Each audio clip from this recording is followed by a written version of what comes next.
Sir, मेरा प्रश्न व्यक्तिगत है और चूंकि मैं बहुत झिझकती हूँ बात करने में, तो अभी आपके सामने अपनी बात रखने की कोशिश कर रही हूँ वैसे।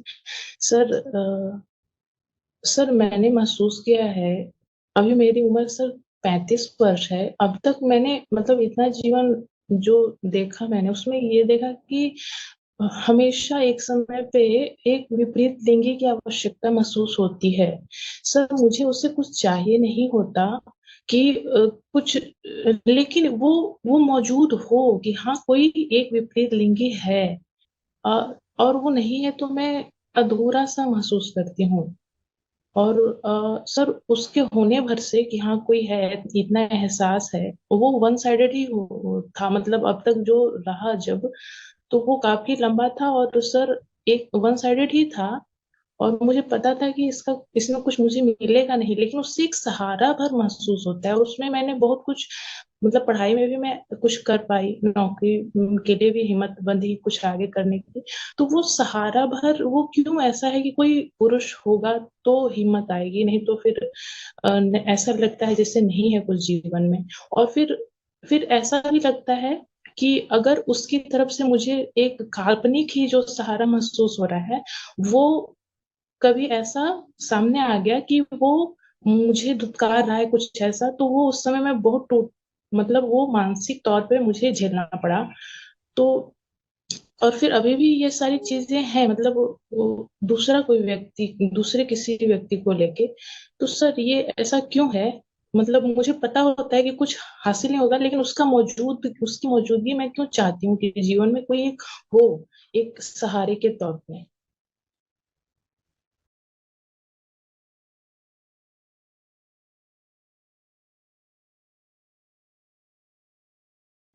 आप जो बोल रही हैं उसमें उत्तर भी आपने दे ही दिया है। मैं क्या बताऊं? मिथ्या है, माया है। आप खुद ही कह रही हैं कि कुछ चाहिए नहीं है। आपने कहा होता उससे कुछ चाहिए है तो मैं आपसे बोलता कि आप जो चाह रही हैं वो हासिल होता नहीं है, या होता भी है तो कुछ रखा नहीं है। आप खुद ही कह रही हैं स्वयं ही कि कुछ नहीं चाहिए होता, लेकिन फिर भी मैं चाहती हूं कि बस हो, उसकी मौजूदगी रहे, प्रेजेंस रहे। तो इसमें मैं क्या उत्तर दूं? आपके प्रश्न में ही उत्तर है ना कि कुछ नहीं है, कल्पना है, मिथ्या है। और ऐसा लग ही रहा है अगर आपको कि चाहिए है तो एक रख लीजिए घर में। कौहकना बोलते हैं उसको गांव में, वो जो ऐसे खड़ा होता है, स्केयर क्रो। स्केयर क्रो देखा है? कौहकना, वो ऐसे खेत में खड़ा कर देते हैं। तो मान लीजिए यही पुरुष है मेरा। पुतला पुरुष है हमारा। क्या बोला जाए इसमें? एक मौजूदगी चाहिए, प्लेसेबो। किसी को भी मान लीजिए यही पुरुष है मेरा, क्या बोले? हाँ है। या एक दूसरी बात हो सकती है कि आत्मज्ञान की कमी से आप अपने ही मंसूबे भांप नहीं पा रही हैं। आप कह भर रही हैं कि आपको उसको कुछ नहीं चाहिए। हकीकत यह है कि आपको कुछ चाहिए जो आप या तो जानती नहीं हैं या बताना नहीं चाह रही हैं। नहीं सर, अगर कुछ नहीं चाहिए तो फिर कौन हकना? कुछ नहीं चाहिए तो एक पुतला ले आइए, उस पर लिख लीजिए पुरुष मेरा। क्योंकि आपको तो बस एक मौजूदगी चाहिए, तो खड़ा कर लीजिए अपने कमरे में। चाहिए होता है कुछ, उससे इंश्योरेंस की तरह चाहिए। आज कुछ नहीं चाहिए। फिल्में बहुत देख ली, घटिया पिक्चरें। चार गुंडे मुझे पकड़ लेंगे, मैं अबला नारी। हम्म।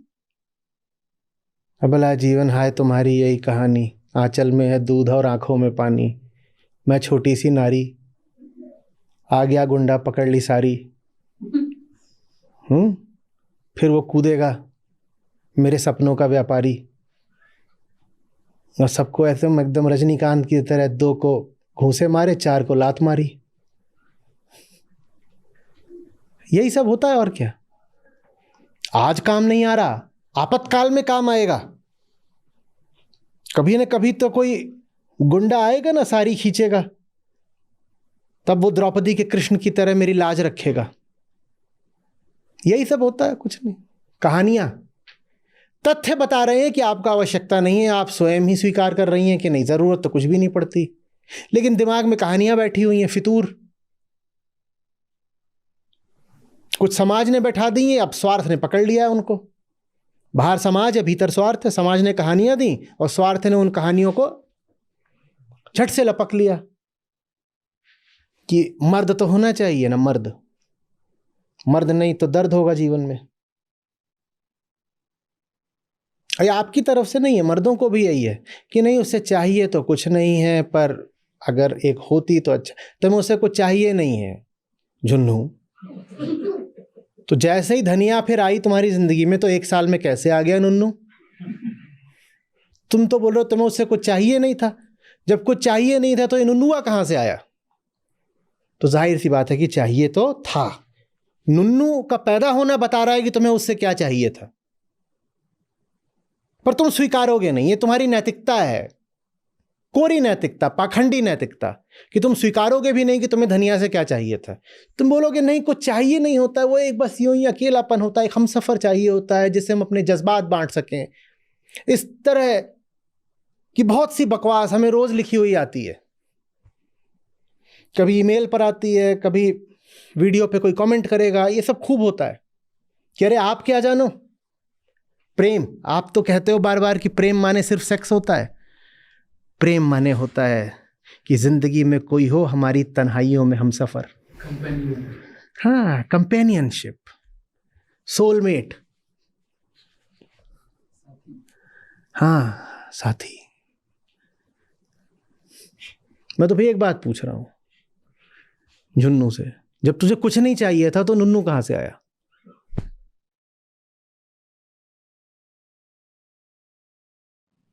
तुझे जो चाहिए था वो तूने जब बार बार पाया तो वहीं से फिर नुन्नू प्रकट हुआ आया।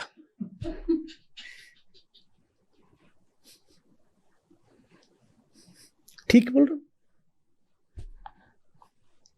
पर समाज ठीक वैसे जैसे हमको तमाम तरीके के विषय देता है, उसी तरह समाज हमें नैतिकता का ढक्कन भी देता है।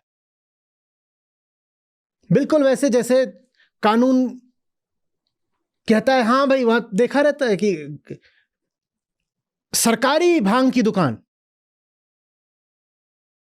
लाइसेंसी बियर की दुकान देखा है, और उसके थोड़े आगे लिखा होगा अरे शराब पीना बुरी बात है और शराब पियोगे तो जो भी है पुलिस ले जाएगी या नर्क में सड़ोगे। ये कैसी बात है? अगर इतनी बुरी बात है तो वैसे ही सिगरेट के डब्बे पे वो कैंसर की शक्ल लगा देंगे, तो सिगरेट बिकने क्यों दे रहे हो? सिगरेट बेच के तुम टैक्स भी इकट्ठा कर रहे हो। इतनी सिगरेट है, उसमें आपको क्या लगता है कि कागज या तंबाकू का दाम होता है? सारा का सारा दाम टैक्स का होता है। सरकार उस पर खूब टैक्स बनाती है सिगरेट पे। लेकिन वही सरकार आपको यह भी बताना चाह रही है कि, तो समाज ये करता है हमारे साथ। एक और तो वो हम में वासनाएं जागृत करता है और दूसरी ओर उस पर नैतिकता का ढक्कन लगाता है कि जैसे प्रेशर कुकर को नीचे से आग दो और ऊपर से ढक्कन लगाओ तो हम तो उबल जाते हैं भीतर पूरे तरह से, दबाव ही दबाव बढ़ जाता है। एक और तो हम में पुरुष को लेकर या स्त्री को लेकर के वासना जागृत करी जाती है, फिल्मों, किस्से, कहानियों, समाज, शादी, विवाह, प्रपंच, इनके माध्यम से हम सब के भीतर वासना भड़काई जाती है। और दूसरी ओर यह भी कहा जाता है कि सबसे ऊंचा कौन है? ब्रह्मचारी। और जो ये बोल दे कि मुझे तो जीवन में किसी पुरुष या स्त्री की जरूरत ही नहीं, उससे ज्यादा पवित्र कौन हो सकता है? तो हम फंस जाते हैं। हम में वासना भी उबल रही होती है, और वासना माने सिर्फ दैहिक वासना नहीं होती, मानसिक इच्छाएं भी सारी, मैं उनको सबको वासना की श्रेणी में रख रहा हूं। भीतर हमारी इच्छाएं भी उबल रही होती हैं, लेकिन मुंह से हम स्वीकार भी नहीं कर पाते कि हमारे भीतर इतनी इच्छाएं हैं, क्योंकि स्वीकार करेंगे तो अपवित्र कहलाएंगे, स्वीकार करेंगे तो भोगी कहलाएंगे, हवसी कहलाएंगे। कोई जाकर के सीधे बोल दे कि मुझे पत्नी इसलिए चाहिए क्योंकि सेक्स करना है, तो दुनिया कहेगी छिच्छी। और अच्छा किसको माना जाता है? जो महापाखंडी हो, जो जाके बोल दे नहीं मुझे तो बस तन्हाइयों में एक हमसफर चाहिए। तन्हाइयों में हमसफर चाहिए तो लड़की काहे को चाहिए? दादाजी के साथ बैठ बेटा, दादाजी बहुत ज्ञान की बातें बताएंगे, जाके उनका पांव दबा दे, 4 दिन के मेहमान हैं। दादाजी को भी बहुत तन्हाई है जब से दादी जी गई हैं।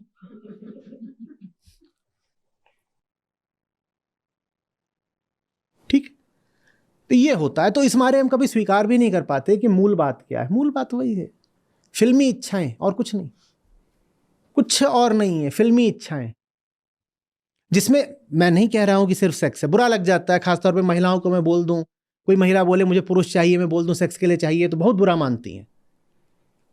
विदेश में उतना नहीं बुरा मानती, भारत में बहुत बुरा मानती है। उनको बोल दो कि भाई तुझे पुरुष सिर्फ सेक्स के लिए चाहिए, एकदम ऐसे हो जाएगी, बिफर जाएगी, आपने मुझे कैरेक्टर समझ रखा है। अभी ये सेक्स और कैरेक्टर का क्या संबंध है राम जाने, पर वही तुरंत यही बोलती है, मुझे क्या कैरेक्टर समझ रखा। तो मैं कह रहा हूं बात सिर्फ ये इच्छा की नहीं होती कि शारीरिक सुख मिलेगा, मानसिक सुख भी होते हैं 100 तरीके के, और वो सारे के सारे सुख प्राकृतिक नहीं, सामाजिक होते हैं। वो सुख ऐसा नहीं है कि समाज आपको नहीं बताता तो भी आपको प्रिय होते, वो सुख आपके मन में डाले गए हैं छवियों की तरह। उदाहरण के लिए 2 लोग समुद्र के तट पर, एक पुरुष और एक स्त्री समुद्र के तट पर विचरण कर रहे हैं, हाथ में हाथ लेकर के, और सामने सूर्यास्त हो रहा है और पीछे से फोटो खींची गई है, सैल्यूट आ रहा है एक। इसको हमारे सामने महासुख की तरह प्रस्तुत करा जाता है, और सुख की ये छवि हमारे छप जाती है कि मेरे जीवन में भी कोई होगा जिसके साथ मैं समुद्र तट पर, बीच पर ऐसे सूर्यास्त के समय चलूंगी। अब इसमें सेक्स कहीं नहीं है, पर एक छवि है, और वो छवि बहुत सुख देती है। और वो छवि अगर साकार ना हो पा रही हो तो आदमी बहुत कलपता है, फिर कहता है देखो मुझे जीवन में ये सुख तो मिला ही नहीं। और वो जोड़ा घूम रहा है बीच पर, वो देखो क्या अपना हाथ में हाथ डालकर मस्त है, और सनसेट हो रहा है, और मैं ही अकेली घूम रही हूं, मैं कैफे में अकेली बैठी हूं, मैं सिनेमा हॉल में अकेली बैठी हूं, वो देखो कपल बैठा हुआ है। ये सब आपको किसने सिखाया? एक दिन आप बच्ची थी, आपको ये सब नहीं पता था। ये सब छवियां हैं जो आपके भीतर डाली गई हैं। समाज ने आपको एक सामाजिक स्त्री बना दिया, मनुष्य नहीं रहने दिया। आप एक मनुष्य हैं, आप क्या करेंगी किसी के हाथ में हाथ डाल के, बताइए तो। और हाथ में हाथ डालना ही है तो दुनिया में बेचारे इतने कमजोर हैं, कितने तरीकों से उनकी सहायता करी जा सकती है। छोटे बच्चे हैं, वृद्ध भी हैं, पशु भी हैं, उनके हाथ में हाथ डालिए ना। न जाने कितने हैं जो आपके इंतजार में खड़े हैं क्योंकि वो बहुत असहाय हैं। पूरी प्रकृति का आज कितना क्षरण है आप जानती हैं ना अच्छे से। आप जाकर के उनको अपने जीवन में क्यों नहीं लाती हैं? आप कहती हैं एक प्रेजेंस चाहिए, तो जीवन को किसी बड़े उद्देश्य की प्रेजेंस क्यों नहीं देती? किसी पुरुष की प्रेजेंस ही क्यों चाहिए? इससे बड़ा दुश्मन किसी स्त्री का नहीं हो सकता। ये जो भाव है, I need a man in my life, यही वजह है कि जब ब्रह्मचर्य की बात भी आई, जो भी अर्थ रखा समाज ने ब्रह्मचर्य का जो अर्थ रखा वो भी बिल्कुल गलत है, लेकिन जब ब्रह्मचर्य की बात भी आई, सेलिबेसी की, तो उस दिशा में पुरुष ही ज्यादा गए, क्योंकि पुरुषों के लिए कम से कम एक ये कल्पना संभव थी कि स्त्री के बिना जिया जा सकता है। स्त्रियों को तो समाज ने ये कल्पना भी नहीं करने दी कि पुरुष के बिना जिया जा सकता है। तो ब्रह्मचारिणी स्त्री के उदाहरण आपको बहुत कम मिलेंगे, बहुत कम, पुरुषों की अपेक्षा 1/10। स्त्री को यह अनुमति ही नहीं दी गई कि वो सोच भी पाए कि पुरुष के बिना जीवन हो सकता है। स्त्री को तो ऐसा कर दिया गया कि तुम्हारी जिंदगी में अगर पुरुष नहीं है तो फिर तुम्हारी जिंदगी ही कहां है, तुम बर्बाद हो। और बीच में तो एक दौर ऐसा था कि तुम्हारे जीवन में अगर पुरुष नहीं है तो मरी जाओ ना। इसी को सती कहते हैं, क्योंकि बिना पुरुष के जीना तो वैसे भी व्यर्थ है, तो अब जब पुरुष चला गया तुम ही मर जाओ। तो अब बिल्कुल स्थूल तरीके से स्त्रियां सती तो नहीं होती, पर फिर भी वो जो सतीत्व का भाव है वो मन से नहीं निकल रहा कि अगर पुरुष नहीं है तो मैं क्यों हूं। हाय जिंदगी कितनी सूनी है, बेरौनक है, वीरान है, शमशान है। कैसे? जीवन में इतना कुछ है करने को, देखने को, 4 दिन की जिंदगी है, समय वैसे ही इतना कम है, उसको किसी सार्थक उद्देश्य में डालिए ना। क्या करेंगे किसी इंसान के पीछे भाग भाग के, लिपट के? क्या करना है, क्या करोगे आप बताओ तो? 35 साल के तो हो गए, अब क्या करोगे? और आप, और बहुत अगर लग ही रहा है कि एक काया जीवन में होनी चाहिए, तो मैंने कहा कौ हकना,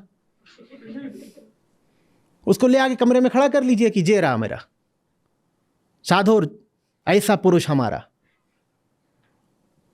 एकदम बिल्कुल वो पुरुषार्थी है, सोता ही नहीं, खड़ा रहता है, वो भी तन के,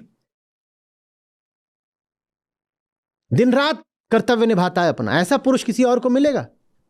ऐसी आप सौभाग्यशालिनी है।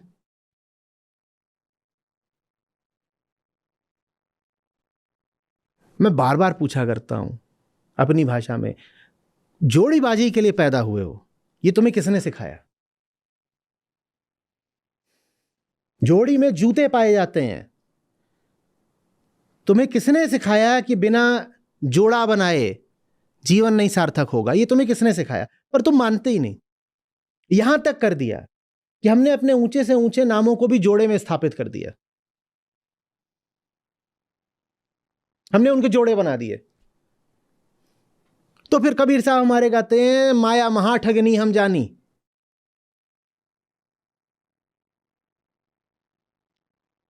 तीर्थ में, मंदिर में मूरत बन बैठी, तीर्थ में भई पानी।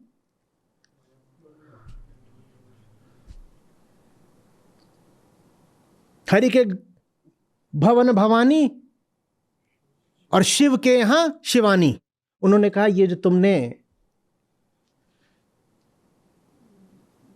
शिव और परमात्मा के भी जोड़े बना दिए हैं ना, ये माया ही है, माया महाठगिनी हम जानी, कि तुम जोड़ेबाजी के बिना मानते ही नहीं हो। मैं नहीं बोल रहा हूं, जो हमारे उच्चतम संत हुए उन्होंने ये बात बोली है कि तुम अपने अवतारों को भी बिना जोड़े के जीने नहीं देते।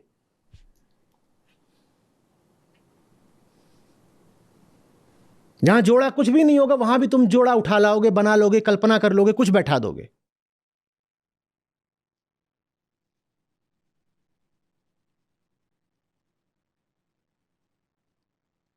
तो छोटी सी बच्ची होती है तभी से उसके मन में बात आ जाती है। वो मंदिर में भी जाती है तो जोड़ा देखती है, वो सिनेमा हॉल में भी जाती है तो बताओ मंदिर और सिनेमा हॉल में क्या अंतर हुआ? दोनों ही जगह उसे क्या दिखाई दिए? जोड़े। अब वो क्या करे? घर में भी क्या देख रही है? जोड़ा। बगल में भी क्या देख रही है? जोड़ा। वो जहां जाए उसको जोड़े ही जोड़े दिख रहे हैं। जो उच्चतम जगह है हमारी मंदिर, वहां भी जब जोड़ा दिखने लगा तो वो अब छोटी बच्ची के लिए अब कोई आशा नहीं बची। वो कहती है माने जोड़ा ही सत्य है और मुझे अगर फिर जोड़ा नहीं मिला तो मैं बर्बाद हूं। मेरा बड़ा बड़ा धर्मपरायण ब्राह्मण घर था बचपन से, तो वहां सब देवी देवताओं का रहे और मैं बहुत छोटा था, 4 साल का था। मेरी निष्ठा सबसे ज्यादा हनुमान जी में। किसी को समझना है, मुझे भी नहीं पता था कि मुझे हनुमान जी क्यों प्रिय है। और मैं बैठ के हनुमान चालीसा पढ़ूं, मैं 4 साल का था तब से पढ़ता था। कम से कम 4-5 साल मैंने प्रतिदिन हनुमान चालीसा पढ़ी है। एकदम छोटा हूं, बैठा हूं, हनुमान चालीसा पढ़ रहा हूं। मुझे बहुत बाद में समझ में आया कि हनुमान जी में शायद जो बात मुझे पसंद आती थी वो ये थी कि वो ये जितना हमें दिखाई दिया था कि अकेले, बाद में तो पता चला कि नहीं, वहां भी हमने कुछ जोड़ा बनाया है। पर जितना उस छोटे बच्चे की बुद्धि में आया था उतना ही आया था कि ये है। इतना स्पष्ट नहीं था तब, पर ये मुझे ठीक लगता। एक तो अच्छा लगे कि उनकी गदा, हीमैन का जमाना था, लेकिन गदा से तो हीमैन को भी मारें तो साफ हो जाएगा। बड़ा अच्छा लगे मुझे। निस्वार्थ ही, अपने लिए कुछ नहीं चाहते, कुछ कर भी रहे हैं तो राम के लिए कर रहे हैं।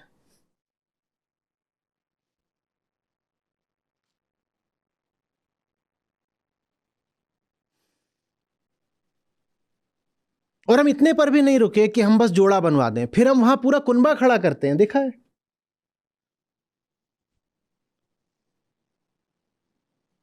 वाल्मीकि रामायण में बहुत लोगों का मानना है कि उत्तरकांड जोड़ा गया है और उत्तरकांड में क्या है? हम में चैन ही नहीं मिलता जब तक हम पूरा कुनबा न खड़ा कर दें। अब देखिए उदासी, देखिए कैसे छाई हुई है चेहरे पे। आपको मैंने इतना अच्छा उपाय बता दिया है, बढ़िया आपको कौहकना दिया, उसकी वफादारी अनंत है। मजाल है कि वो आपकी आज्ञा के बिना 1 इंच भी हिले।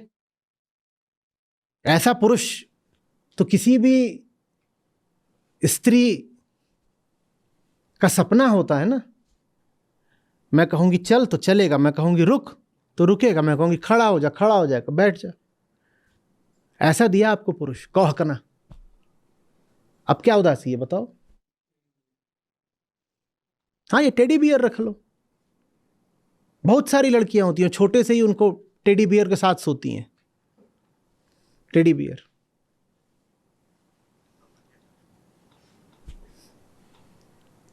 ये सारी बातें अध्यात्म के विरुद्ध जाती हैं। अपनी निजता को पाओ। प्रेम दूसरे से चिपकने में नहीं है। जो दूसरे से चिपक रहा है वो कभी प्रेम नहीं कर सकता, वो हिंसा है। दूसरे से चिपकना, दूसरे से आसक्ति, दूसरे पर निर्भर हो जाना या दूसरे को अपने ऊपर निर्भर बना लेना, ये सब हिंसा के रूप हैं। अपने आप में संपूर्ण रहिए, अपने आप में पर्याप्त रहिए। उसके बाद जो रिश्ता बनता है उस रिश्ते में प्रेम की खुशबू होती है, उस रिश्ते में हिंसा नहीं होती, उस रिश्ते में सबकी भलाई होती है।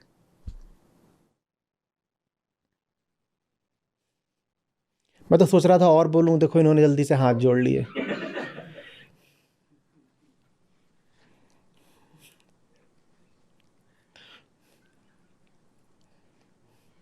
कुछ नहीं हो सकता। कुछ नहीं हो सकता। चलिए ठीक है।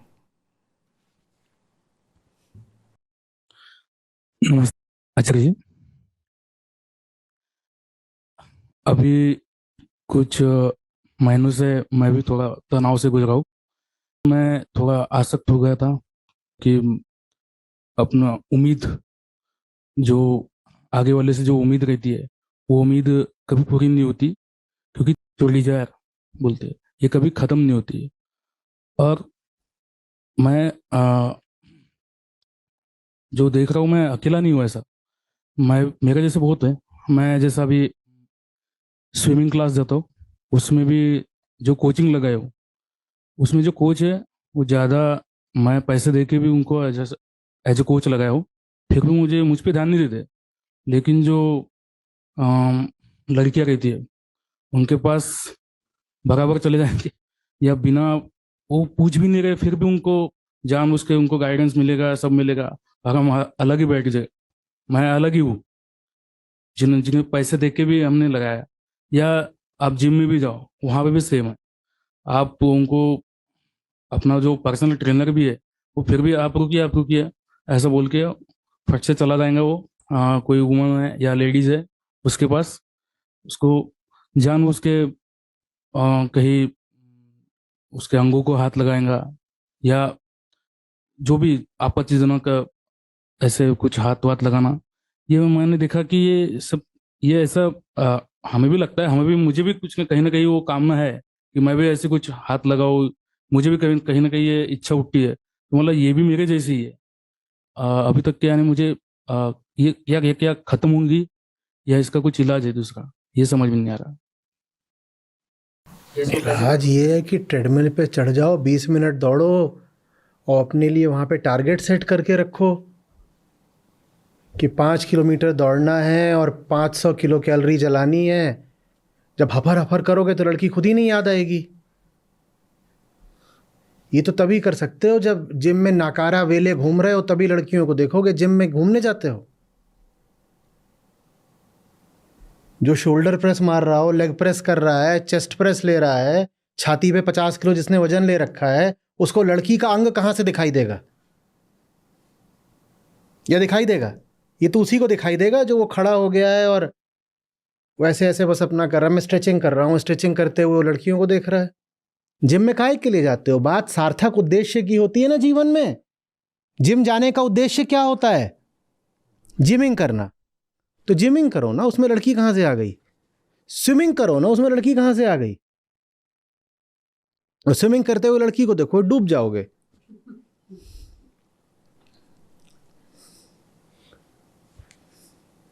ट्रेडमिल पे भाग रहे हो, कोई आप तो जिम जाते हो, भागे होगे ट्रेडमिल पे, सांस फूल रही है, और जब भी किसी ने कभी टाइम सेट किया हो कि इतने मिनट भागना है, तो वो अच्छे से जानता है मैं क्या बात बोल रहा हूं। और टाइम हमेशा अपनी सामर्थ्य से थोड़े आगे का ही सेट किया जाता है ना, ये कोई 10 मिनट दौड़ता है तो कहता है मैं आज 12 मिनट का सेट करूंगा, और छठे सातवें मिनट के बाद से अगर स्पीड अच्छी रखी है, छठे सातवें मिनट के बाद से दुर्दशा होनी शुरू होती है कि आप गिन रहे होते हो कि समय बीते। जो 12 मिनट वाले होते हैं वो 15 मिनट सेट करते हैं, 15 मिनट वाले 20 मिनट सेट करते हैं। ये सब करा है कि नहीं करा है? और उसमें तो आदमी के दिमाग में बस एक चीज घूम रही होती है, समय, स्पीड, कैलोरी, जो भी आपने सेट करा है। यही जीवन जीने का सूत्र है। सारा ध्यान किस पर लगा दो? काम पर लगा दो। जिस काम के लिए विवेकानंद कहते थे वर्ल्ड जिम, वो कहते थे दुनिया ही एक जिम है जहां तुम आए हो अपनी मांसपेशियां मजबूत करने, कष्ट सह सह करके। कहते थे यहाँ हर चीज एक कष्ट का स्रोत है। जिम में ऐसा कुछ भी नहीं है तुम्हें कष्ट नहीं देता। जिम में एक एक जो चीज रखी हुई है वो तुम्हें कष्ट देने के लिए ही रखी हुई है। कहते थे वर्ल्ड एक जिम है जहां तुम आए हो कष्ट सह सह करके बाजू बनाने। लड़की देखने थोड़ी आए हो वहां पे। तो लड़की देखोगे तो बाजू कहाँ से बनेगा?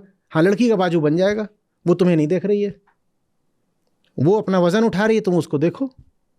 कुछ दिनों में उसका बाजू इतना मजबूत हो जाएगा कि थप्पड़ मार देगी, फिर अपना सा मुंह लेके हम घूमेंगे।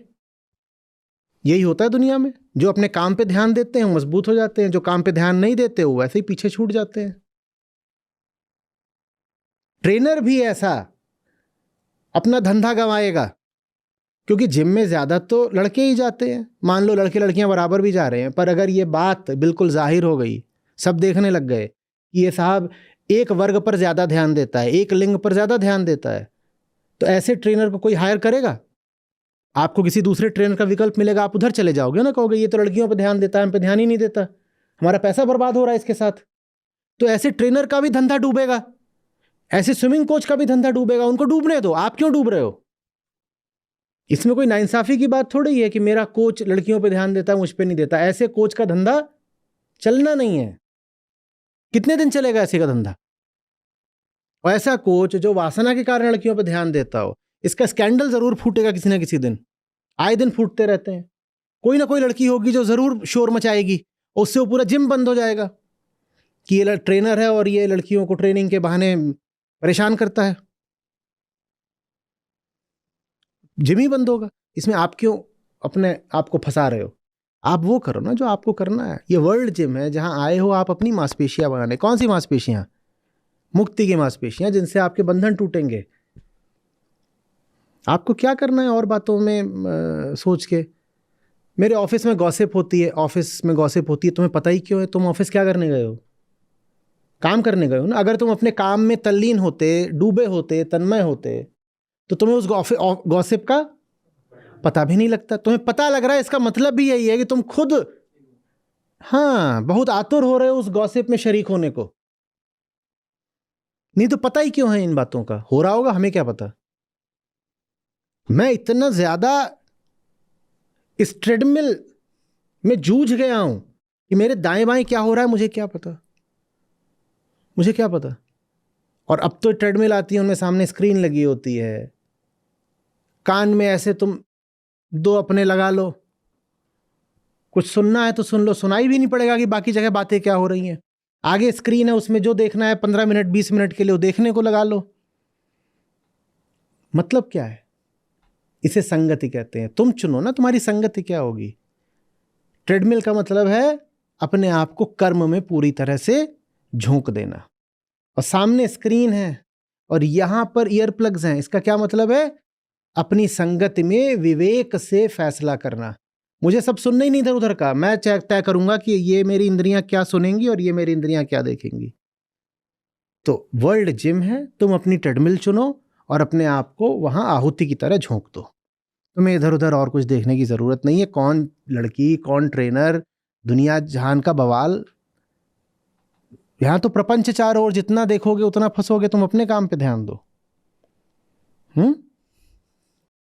और सर एक बात है, जैसे जो मेरे कुछ परिचय के फीमेल्स है उनको मैंने आपकी किताबें दी, और अभी जैसा ये फेब का जो फ्री वाला गीता सेशन था वो भी रजिस्टर करवाया, लेकिन वो उनका ऐसा कहना है कि ये सब चीज़ें व्यवहारिक नहीं है, या ज़्यादातर व्यवहारिक है रेस्टोरेंट जाना, रिजॉर्ट जाना या घूमने जाना। तो मैं भी जाता हूँ।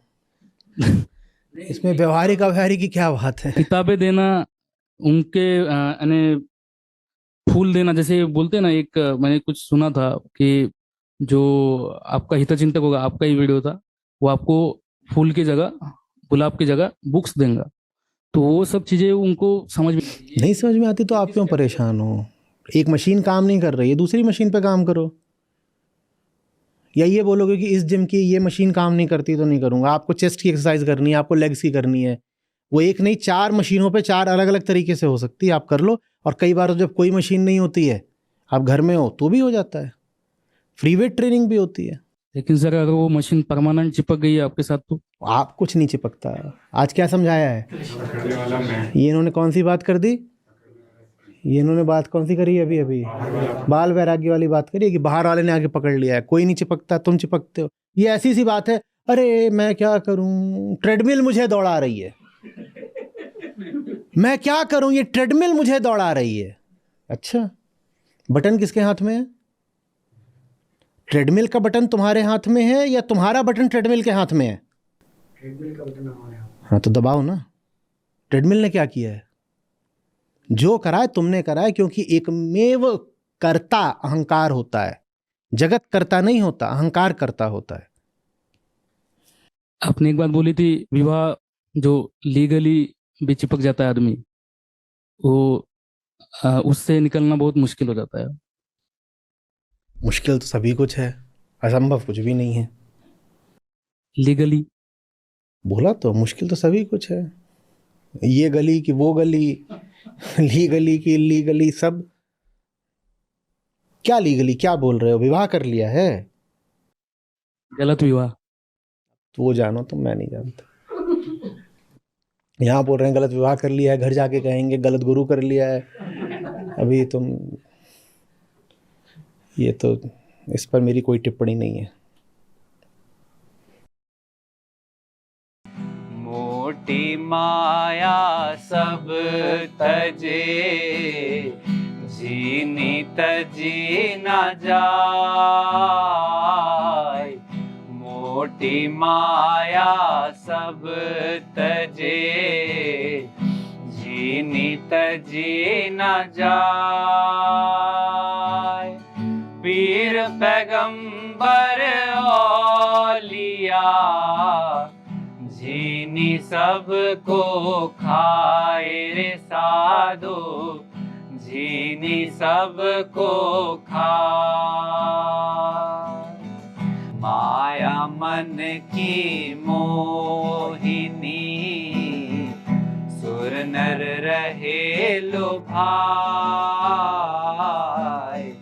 माया मन की मोहिनी, सुर नर रहे लुभाए। इन माया सब खाइया, माया कोई न खाए रे साधु, माया कोई न खाए। माया तो ठगनी भई, ठगत फिरे सब देश। माया तो ठगनी भई, ठगत फिरे सब देश। जा ठगने ठगनी ठगी, ता ठग को आदेश रे साधो, ता ठग को आदेश। विश्वास ना और झिकर, जन्म गवाया बार।